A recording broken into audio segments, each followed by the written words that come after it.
Welcome back to my channel. I'm Lise Leblanc, and in today's video I will explain why you shouldn't call someone out as a narcissist or gaslighter, and I will also provide 10 tips on how to deal with gaslighting.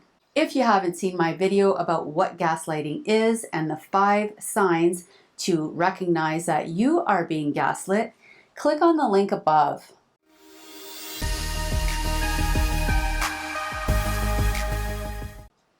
Okay, so let's jump right in with a few of the reasons why you shouldn't ever label anyone as a narcissist or gaslighter.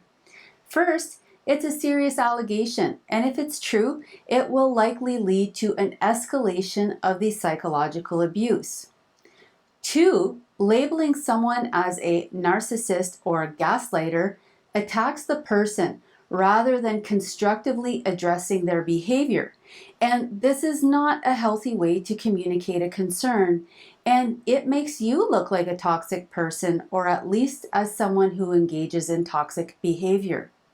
Number 3, even if you address the concern as empathetically as possible, a narcissist will not be open to criticism or self-reflection. So telling them that they are gaslighting you or that they are a gaslighter is not likely to lead to positive change. I feel like you're lying to me. Lying about a terminal brain disorder? That's sick. And to be honest, the fact that you think I would even lie about something that awful means there's a big problem in this relationship, which is like literally what I was trying to say in the beginning. No. In the beginning, I feel like you started to break up with me, and then you pivoted to telling me that you got like a terminal brain illness, and now I feel like you're using my skepticism as like a reason to break up with me. Although it may be appropriate in some circumstances to discuss narcissistic traits or the fact that you don't seem to be hearing, seeing, remembering, or interpreting things the same way, it is a delicate matter. So approach it with caution and honestly ask yourself, what are your intentions and motivations for telling this person that they're a narcissist or that they are gaslighting you? If you do bring up the issue, don't do it while you're upset, stressed, under the influence of drugs or alcohol, and make sure that you recognize the potential consequences. Even if you do bring it up in the best possible way, the person is not likely to say, "You're right, I am a narcissist, I've been gaslighting you all this time. I'm going to work on that." Unfortunately, they are way more likely to turn the tables on you, get defensive, try to engage you in conflict, get you emotional so that you say or do something that can then be identified as the real problem. And I get it. If it's okay, just say it. Just have like the courage to actually be honest, because what you're doing right now is just like feels like shit. I knew it. Wow. I can't believe this. You're literally trying to break up with me. No, I'm trying to help you say what you want to say. Is this some sort of like manipulation tactic you learned on some fucking incel Reddit forum? God, this is the problem with guys like you. I tell you I'm sick. You just missed my experience. Yeah, you just gaslight me, tell me how to feel, all because I don't meet your expectations. So what do you do if you think you're being gaslighted? So the best thing is to leave the situation if at all possible. And if for some reason this is not an option, then here are some other ways that you can deal with it. First of all, identify and acknowledge what's going on. Look at the big picture. Remember that the gaslighter is likely to go back and forth between love bombing, acting normal, and then abusing and gaslighting you. They will build you up, knock you down, earn your trust, then disrespect you, making you doubt not only your assessment of situations, but also the intentions of the person who is gaslighting you, often causing you to give them the benefit of the doubt.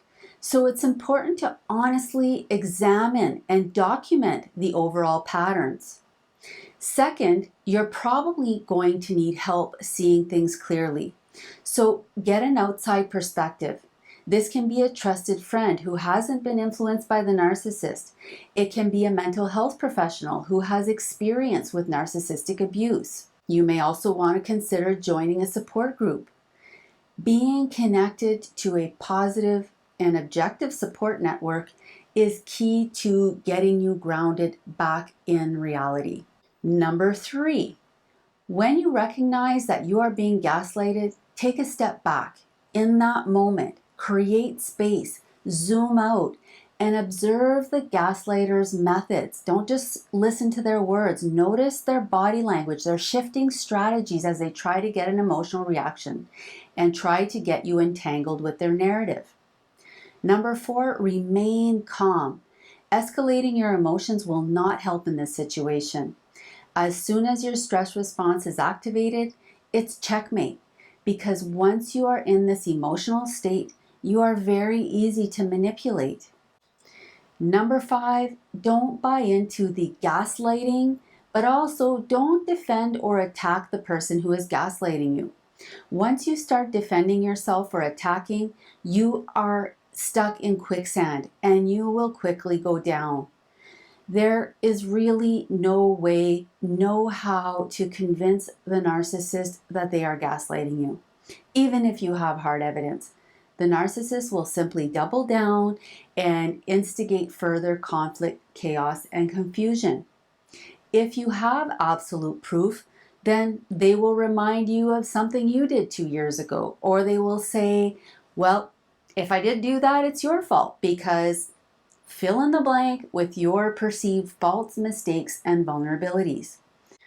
Don't waste your breath and your energy trying to get them to see your side of things. That's like asking them to jump out of an airplane without a parachute. In their mind, their survival depends on upholding their delusions. Number 6, recognize that the gaslighter has stunted personality and emotional development. See them as someone who is psychologically unwell and stop blaming them and trying to correct them. Realize that they are operating at a certain level of emotional capacity and you're not going to change that no matter how hard you try. Number 7, don't try to use the narcissist's manipulation or gaslighting tactics on them. Even though you may think you're completely justified or that it's the only way to defend yourself, it actually makes you just as guilty and toxic.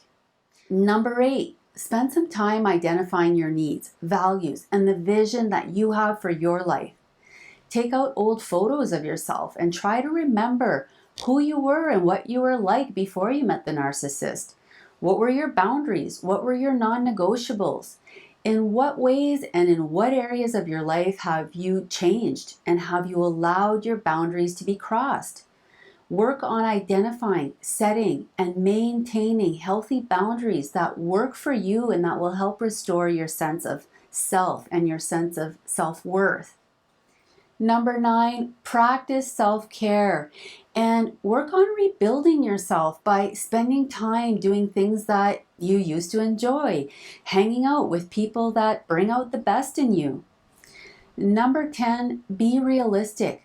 Be realistic about how much you've changed, how much they can change. You know, if you've been waiting for 5 years, hoping and praying that things could be different, then guess what? It's not just the narcissist that's delusional. When it comes to narcissists, as opposed to psychopaths or sociopaths, they believe their own delusional narrative. They twist their own thoughts, and any conflicting information is rejected, denied, shifted, and bent to fit with their delusions. In some cases, the narcissist may have awareness that they are gaslighting others, but in their mind, it is justified. If you can see that they are stuck in a delusion caused by their illness, and that they believe that these delusions are necessary for their survival, then you can realize that you are interacting with someone who is seeing the world through the selective blindness that their illness is creating for them. And then you can recognize their gaslighting efforts as their fight to overpower the conflicting realities of others as a way of validating and protecting the delusions that they believe are essential to their psychological survival. As much as you may genuinely want to pull them out of their delusional thinking and their delusional reality, it is much more likely that they will suck you into theirs. If you are in this type of relationship, consider reaching out to a mental health professional in your area who has experience and expertise in narcissistic abuse, someone who can help you navigate this relationship and hopefully exit this toxic dynamic. Thanks so much for watching, and if you like this video, please like, comment, subscribe to my channel. I'm on my way to 100,000 subscribers, and that's all thanks to you.